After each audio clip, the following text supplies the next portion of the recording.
sokuqala sibhaliwe kwincwadi yokuqala kaSamuel isahluko sokuqala from verse 4 up to verse 20. Incwadi yokuqala kaSamuel chapter 1 from verse 4 to chapter 20. Isihloko ukuzalwa kukaSamuel. Ke kaloku kwakukho indoda ithile yaseRama umtsofi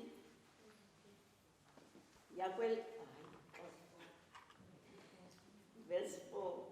Kwathi ngemini awabingelela ngayo uElikana wamnika uPenina umkakhe nonyana bakhe bonke neentombi zakhe Izabele.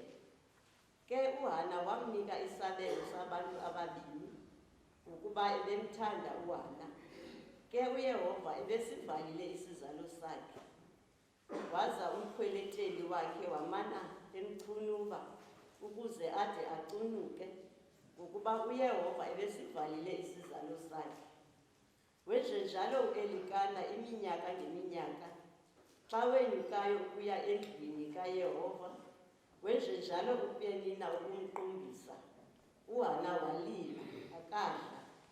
Wathi uElikana umyeni wakhe kuye, Hana, ulilelani? Yini na ukuba ungadli? Yini na ukuba ibembi inhliziyo yakho? Andilungile na kuwe ngaphezu konyana abalishumi? Wesuka uHana emveni kokuba bedlile eShayilo, emveni kokuba besele. Ke kaloku uEli umbingeleli wayehleli esihlalweni ngasemgubasini webhotwe likaYehova. Wawukraka umphefumlo kaHana, wathandaza kuYehova wasitsho isililo. Wabhambathiso ngesibhambathiso wathi, Yehova wemikhosi, ukuba uthe ukuzikhangela oku iintsizi zomkhozazana wakho, wandikhumbula, akwamlibala umkhozazana wakho, wamnika umkhozazana wakho umntana oyindoda. Ndomnika uYehova yonke imihla yobomi bakhe. Isitshetshe sokucheba asikusondezwa entlokweni yakhe. Kwathi ekuthandazeni kwakhe uzungu phambi koYehova, uEli wawugqala umlomo wakhe. Ke yena uHana wayethethela entliziyweni yakhe, kubebezela imilebe yomlomo wakhe yodwa, ilizwi lakhe lingavakali. uEli waba uyanxila. Wathi uEli kuye, kodwa kube nini na unxila? Yisuse iwayini yakho kuwe. Waphendula uHana wathi, hayi nkosi yam, ndingumfazi omoya onobunzima. Andiselanga wayini masiselo sinxilisayo. Ndiphalaza umphefumlo wam phambi koYehova. Musa ukumbalela umkhozazana wakho ekuthini yintombi yetshijolo. Ngokuba unangoku ndithethe ngobuninzi bokukhalaza kwam nokuqunjiswa kwam. Waphendula uEli wathi, hamba unoxolo. UThixo kaSirayeli makakunike isicelo sakho osicelileyo kuye. Wathi ke yena, umkhozazana wakho lo makababalwe nguwe. Wahamba indlela yakhe umfazi lowo, wadla, ababasamatsha ubuso bakhe. Bavuka kusasa ngengomso, baqubutha phambi koYehova, babuya, bangena endlwini yabo eRama. uElikana wamazi uHana umkakhe. uYehova wamkhumbula. Kwathi ukufezeka kwemihla, wamitha uHana, wazala unyana, wamthiya igama elinguSamueli, esithi, ngokuba ndamcela kuYehova. Lilizwi lenkosi eli. Isifundo sesibini, isifundo kumaHebhere, isahluko seshumi. Ukuqala kwisahlukwana seshumi elinanye siye kwisahlukwana seshumi elinesine, sitsibe siye kwisahlukwana seshumi elinethoba. kwesihloko esithi idini likaYesu iyazisusa izono. Wonke umbingeleli uma mihla le ephindaphinda enikela amadini angenako ukuzisusa izono. Kodwa uKristu yena wenze umnikelo wamnye qha ngenxa yezono, waza waya kuhlala kwiwonga alinikwe nguThixo. Ngoku ke ulinde khona ukuba ade uThixo amoyisele iintshaba zakhe. Kaloku yena ubenze bahlala besulungekile ngomnikelo omnye qha abo banyuliweyo. Umoya oyingcwele sitsibe siye kwisahlukwana seshumi elinethoba phantsi kwesihlokwana esithi masisondele kuThixo. Ngoko ke mawethu, igazi likaYesu lisikhulule ukuze singene kweyona ndawo ingcwele singenaloyiko. Le ndlela asivulele yona intsha futhi iyaphila, ihamba iphumele ngaphaya kwekhuselo, ndithetha umzimba wakhe. Ngaphezu koko ke sinombingelelo omkhulu owongamele indlu kaThixo. Ngoko ke masisondele sinyanisekile kuThixo, siqinisekile ngokholo, izazela zethu ezinobutyala zihlanjululwe, ngokunjalo nemizimba yethu ihlanjwe ngamanzi amsulwa. Masithi nca kwisivumo selithemba sinalo, kaloku unyanisekile lowo usithembisileyo.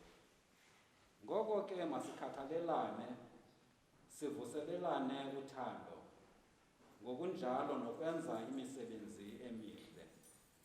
Kananjalo masikuxabise ukudibana namanye amakholwa, siphefumlelane, singabi njengabo bawutyeshelayo lo mkhwa. Ewe, masikhuthazane ngakumbi nangakumbi, kuba nani niyabona ukuba imini leyo iyasondela. Liveni ilizwi lenkosi. Phulaphulani iindaba ezilungileyo, zivakaliswa kwivangeli kaMarko ongcwele, isahluko seshumi elinesithathu, siqalela kwisahlukwana sokuqala.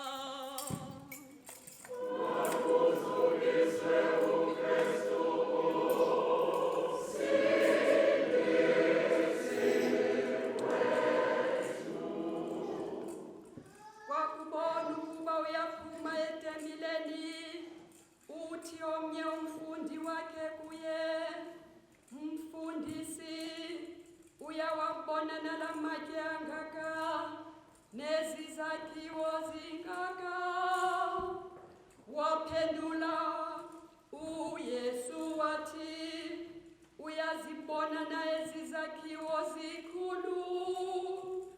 Akusayi kusala litye phezu kwelitye, elingayi kuchithwa."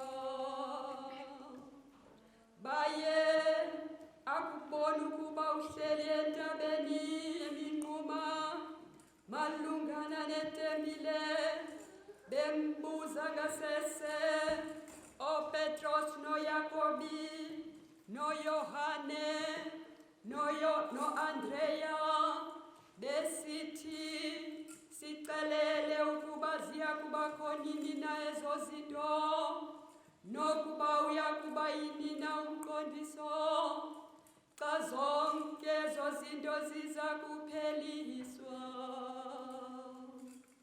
Waphendula ke uYesu waqala ukuthi, "Lumkani ningalahlekiswa bani, kuba baninzi abayakuza egameni lam, besithi banguye uKristu, balahlekise into eninzi. Xa nithe neva imfazwe namahle emfazwe, musani ukuba navuso, kuba ezo zinto zimelwe kukuhla, ukanti kona ukuphela kukabikho. Kuba uhlanga luyakuvukelana nohlanga, nobukumkani buvukelane nobukumkani. kuyakubakho inyikima zomhlaba kwindawo ngendawo, kubakho nendlala nenkathazeko. Zinqaleko ke zenimba ezo, yivangeli kaKristu le.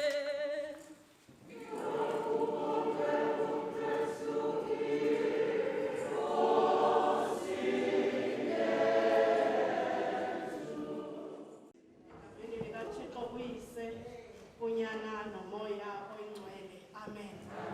Inkosi mayibe nani.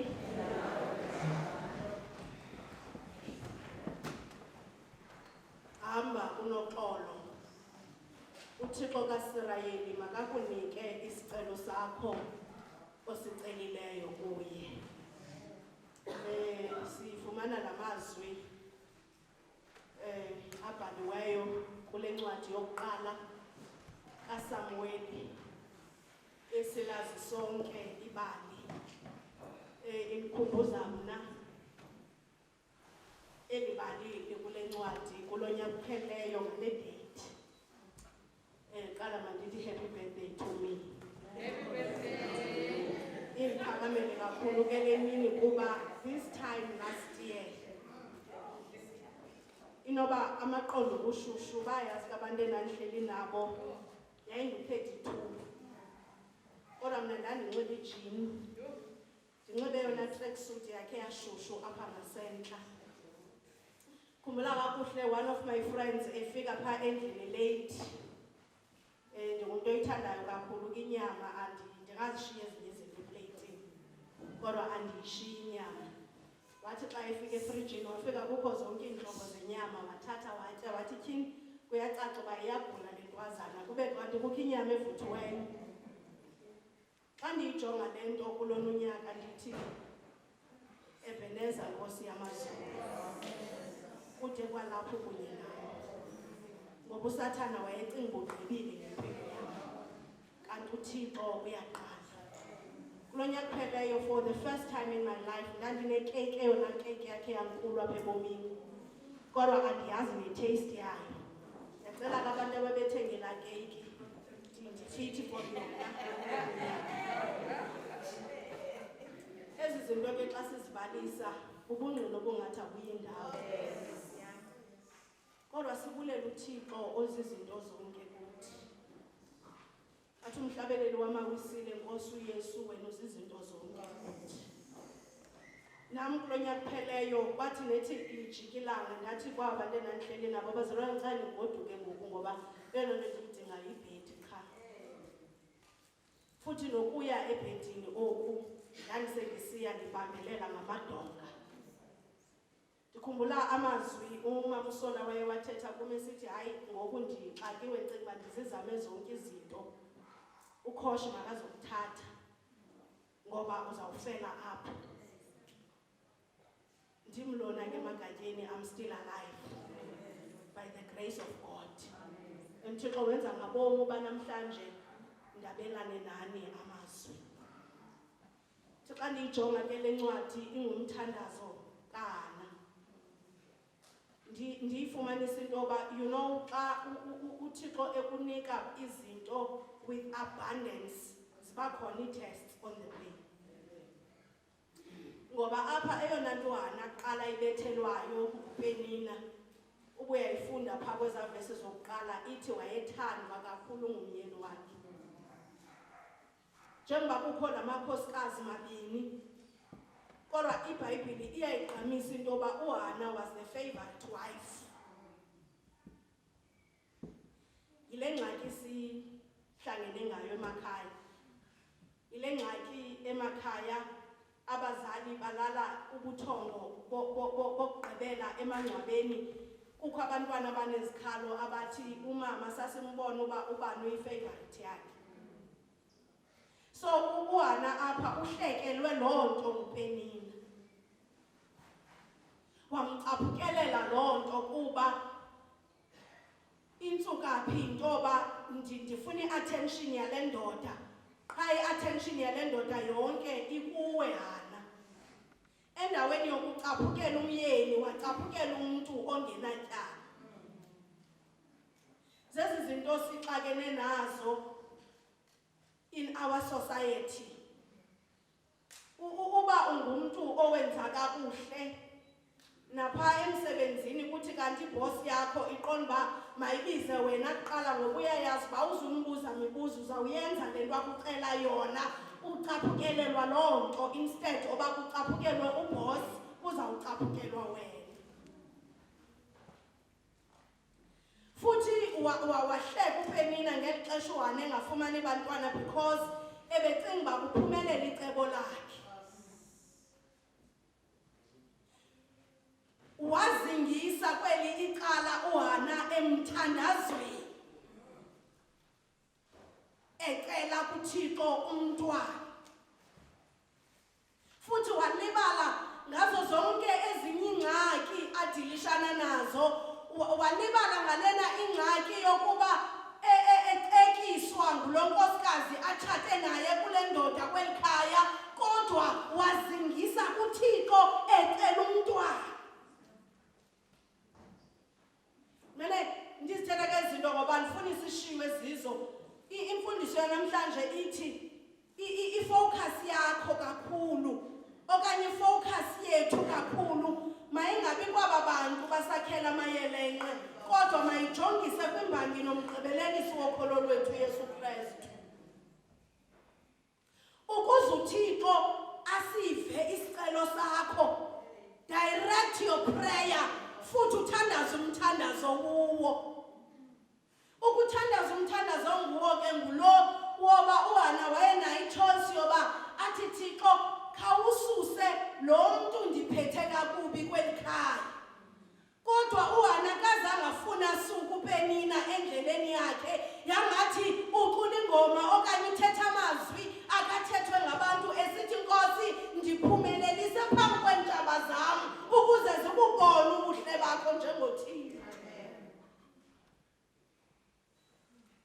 Namhlanje lena nto sizokuhlangana ngayo apha. Sizowuthi kuwe mntwana kaThixo ohleli kwesi situlo uhleli kuso, hamba unoxolo. uThixo kaSirayeli makakunike isicelo sakho osicelileyo kuye. Namhlanje isengathi sizowukhumbuzana ngezicelo zethu. Ibali lona likaHana noPenina noElikana siyalazi futhi bawesa abantu abangomama bathi xa zibheda nabeplaniwe emithandazweni aqonda umuntu uthini ukhona uHana, aqonda umuntu ikhona into ethile, kodwa namhlanje sengathi ngakhona into uThixo asifundisa yona ngayo.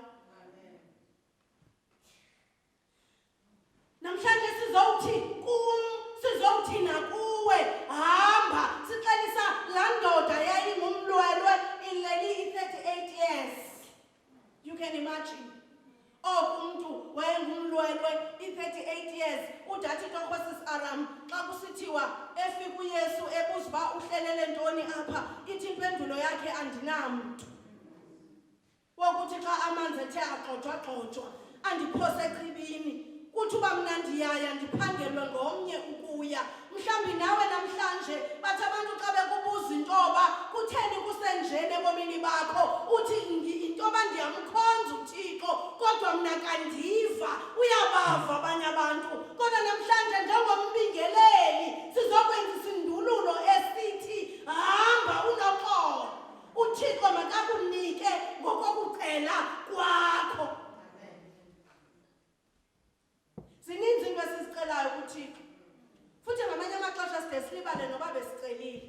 Futhi ngamanye amaxesha side silibale nentoba sele kubuya impendulo ke ngoku kugqame intoba andincedile kaMantshilile. Azemva uThixo ngoba andisayazi noba bendicele ntoni, bendicele ndiphi, bendicele ndindawuni. Sometimes sivele siqombe nathi ngoba abazalwane bayafona athi mfundisi kuza kwenzeka uABCD, kodwa bajikele ngaphaya xa selizicelo zabo uThixo benzile, kanti ithi uze etempileni njengoHana uyokuthi Nkosi ndimthini ke ngoku lo mntwana. Namhlanje sizowuthi kuwe mani hamba unoxolo. hamba unoxolo endlini yakho seliphahlazeka. Hamba unoxolo sele izinto zingakuhambeli kakuhle, kodwa hamba unoxolo uthi uThixo esimkhonzayo izicelo zenhliziyo yakho akufezekisele zona egameni leNkosi uYesu. Silapha namhlanje sixakene bese ngathi siphumile nakulento ye-COVID, kodwa ngokuxhumana ujonga umane ubona bathini Nkosi yami emanani angathi ayaphinda amane esenyuka, aphinda amane esehla, futhi ke xa esenyuka lamanani kuvuka inkumbulo uba Nkosi yami anyuka lamanani bendikhe ndachaphazeleka, anyuka lamanani bendikhe ndaluzelwa zizihlobo zami, aziba kuzawuhamba bani ngoku. Kodwa sizowuthi kuwe namhlanje, hamba unoxolo, uThixo waseNazarethe sele kusindisile nakwesi sihlanu. Uthi ke xa ethetha lo mbhali kusithiwa kodwa kube nini na useliselo esinxilisayo. Ngoba inhlungu sometimes iyanqwabuzelisa. Inhlungu sometimes ikwenza ube nambu. Sinamagama akhumshileyo siwabiza ezi zinto. Athi umuntu ndinambu andiziva noba ndisafinisha kanjani. Inhlungu xa isele ikongamele akungena ukutya njengalapha kumamuhana. Uthi seluliphakamisa icephu lisemlonyeni. Uqonda hayi man akungena ukutya ndityela ntoni ndingaske ndife njena. Uxelisa unkosikazi kaYobi embona ingathi ubomi buphelile, etyiwa ngamathumba, emkelwe ngabantwana bakhe, emkelwe zizinto zonke, wancama umuntu ongumama wathi usabambelelele ntoni nakulo Thixo. Ungamlahli nje uThixo usule ufe bhetele. Akhona amaxesha nakuthi bazalwane esicinga ukufa is the solution of into esidlula kuzo, kodwa athi uYobi ndiyamazi wamamhlawulela uhleli. Nangokuya kusuke eme phezu kwethuli lomhlaba. Bathi abantu abandingqongileyo babengamangqina ezi zinto okuba okunene uYesu uyaphila. Athi umuntu umculi uyaphila.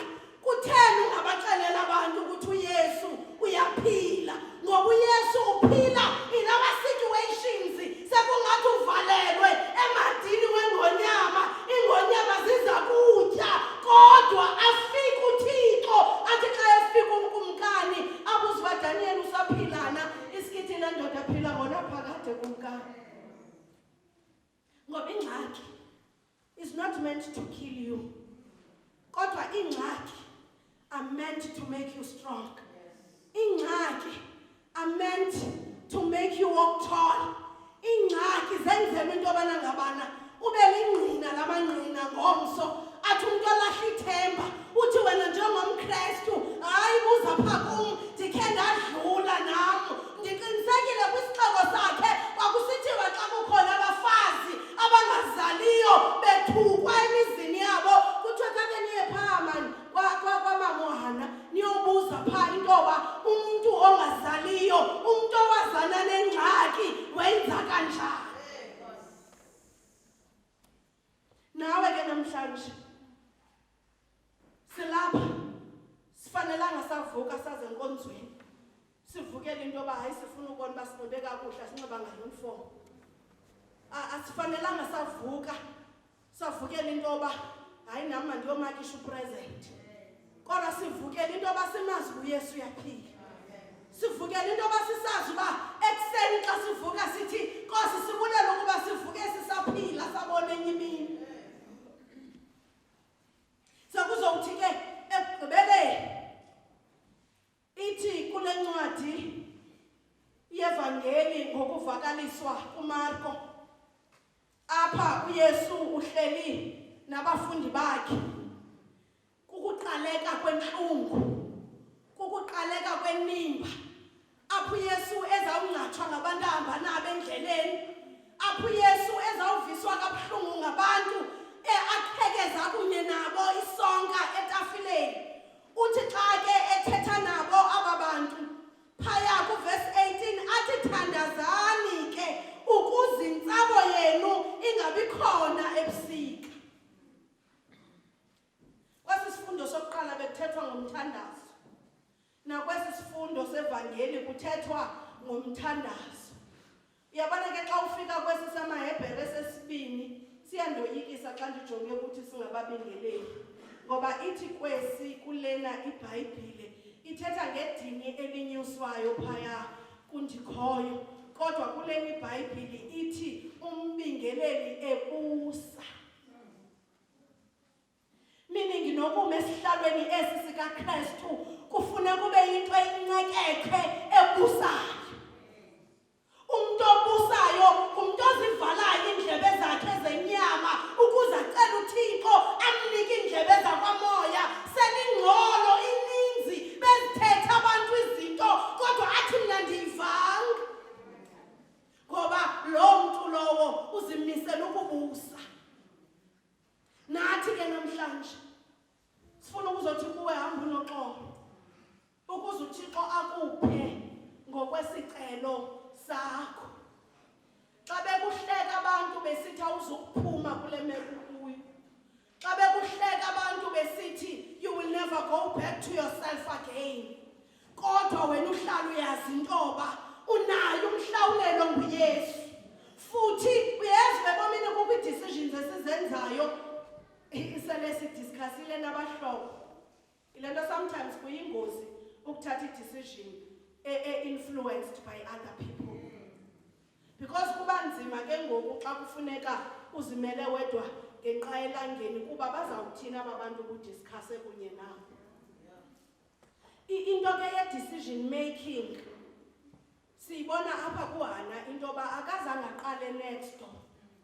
Akazange aqale emyenini wakhe ukuba ayomxelela intoba ngoku ndiyomsingisa kuThixo ndiyocela lento ndiyifunayo. Uye waziyela etempileni wafika akaxelela nombingeleli ngoba uyazazi uba wakhazulelwa ikhuselo. Nathi bazalwane singabazalwane ekufuneka ii-decisions zethu zibe phakathi kwam kunye noThixo, phakathi kwakho kunye noThixo. Ngoba izawuba ngathi uyabajikela abahlobo bakho xa usithi mna ndibuyele endlini nam. Hallelujah. Because ubusowudiscussile into yoba ndiyaphuma kule ndlu andizuphinda ndibuyele. Uzawuba ngathi uyabajikela abazalwane bakho nezihlobo nefemeli xa usithi I decide ukumamkela lo mntwana kwakhona ndiyavuma bephazamile. Ngoku xa buyeza ucela uxolo bazawuthi abanye efemelini ngosasihleli intlanganiso ezingaka wabetha ngenqindi etafuleni uba sondiphinde ndimthathe lo mntwana akeva kweli khaya. Kodwa akusebenzela uThixo ulele athi nawe wenze kakuhle. Therefore xa ebuya umntwana ezawucela uxolo kuwe phinde umamkele kube nzima efemelini nijongane ngezikhondo zamehlo. Namhlanje ndizowuthi kuwe hamba futhi unoxolo. Ekugqibeleni kukwenza uxolo ayikokwenza uxolo kunye nabantu kodwa kukwenza uxolo kunye nesiqu sakho. Ngoba elona dabi likhulu silwa nalo asilumo sinagazi nanyama kodwa wa-fighting nazo zonke izi-principalities namagunya obumnyama ezizisenza singene ezingxakini. Ngoba ngamagunya obumnyama la asibangela intoba singene ezingxakekweni. Ngamagunya obumnyama la asibangela intoba inhliziyo yethu ingabi na peace kuba sijikelezwe adathi umculi ndingqongiwe zizinto zonke ezikhona emhlabeni. Kodwa kuko konke sifane nale nhliziyo kamama uHana yokulandela uThixo selimeko zingavumi. Ngoba ubonile uba abantu aba noba angaya ebantwini babenzela ibhotile namachiza kodwa wazi ukuphumelela. Wayazi uHana uba linye icebo eliphumelelayo lelikaKristu Yesu. Ungethi kamandla mzalwane ngenxa yezilingo. Ngoba izilingo zenzelwe into yoba kuncamathele kwinkosi uYesu. Izilingo zenzelwe into yoba ububulala ungathandazanga. Uqonda into yoba ezinto zigungqume erufini zizawusuka once you pray. Iyakukhumbuza irayithi futhi laa nto igungqume erufini ifike. Ngoba iyakukhumbuza into yoba you haven't done your homework. Irayithi laa nto yoba uthi xa uhamba akusindisa uThixo phaya ezirobhothini uthi xa usithi ginci imoto ibe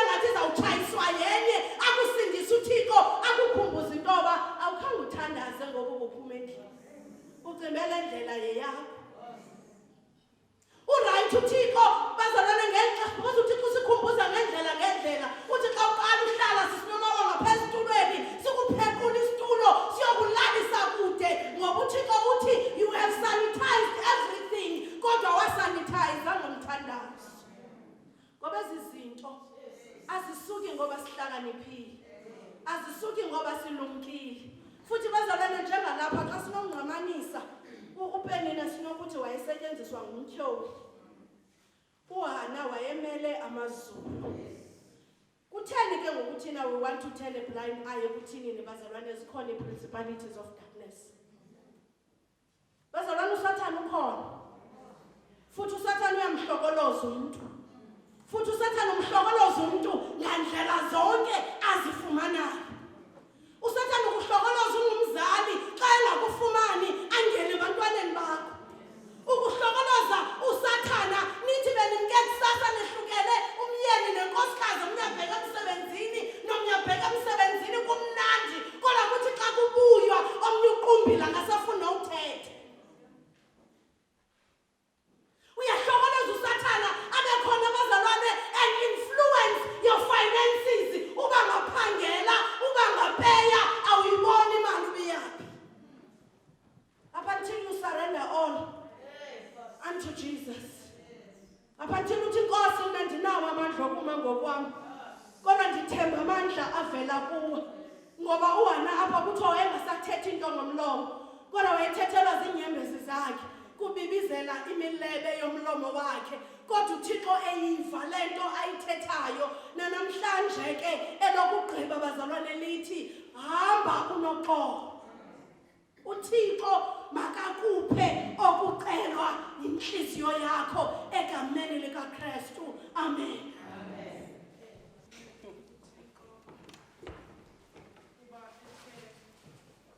Wayesinika ithemba kwimithandazo yethu ebesinezicelo kuyo. Sawuthi ke sifumane umthandazo yini? Phepha 112.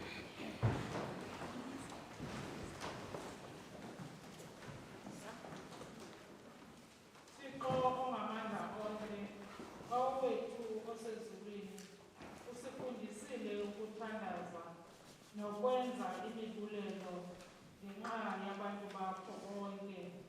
Nkosi, ngenxeba yakho Yiva umthandazo wethu. yamkela imithandazo yethu esiyenzela ikerike yakho. Yamkela imithandazo yethu esiyenzela ikerike katolika. Iwazi amandla omoya wakho ukuze bonke abantwana bakho bavumelane ngenyaniso yelizwi lakho elingcwele, bahlale bemanyene beseluthandweni lwakho. Nkosi, ngenxeba yakho Yiva umthandazo wethu. sithandazela isixaka sakho uEbeniza ubhishophu wethu kunye noThabo archbishophu wethu nabo bonke abalungiseleli lelizwi lakho nesakramente yakho ukuze bathi ngentlalo nangokufundisa kwabo balubonakalise uzuko lwakho ukuze zisondezwe kuwe zonke iintlanga. Nkosi, ngenxeba yakho Yiva umthandazo wethu.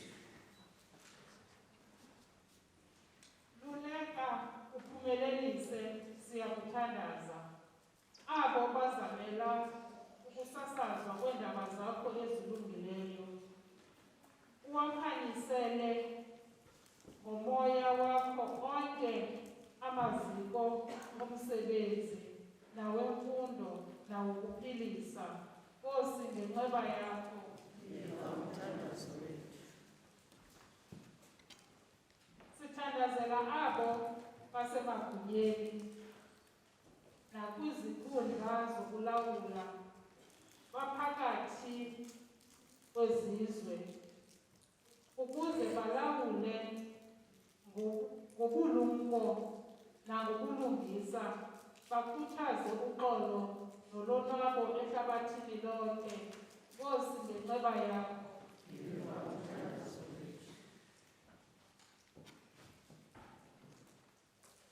Kweli bandla nakubo bonke abantu bakho kwimisebenzi yabo, nika ubabalo lwakho lwasezulwini, ukuze silive ilizwi lakho elingcwele ngeentliziyo ezilulamileyo, ezikuhlobelayo, sikukhonze ngokunyanisekileyo bonke ubomi bethu. Nkosi, ngenceba yakho.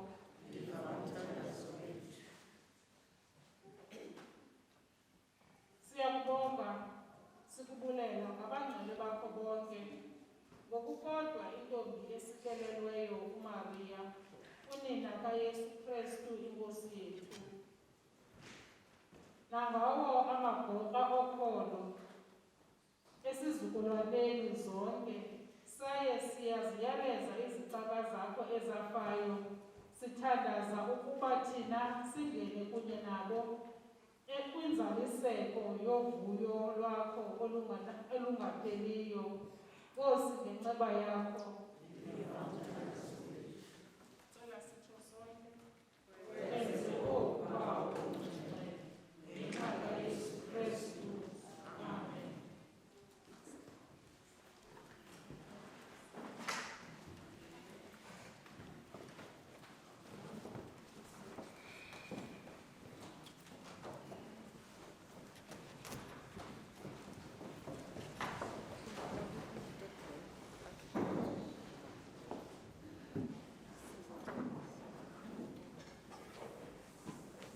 Hambani sinoxolo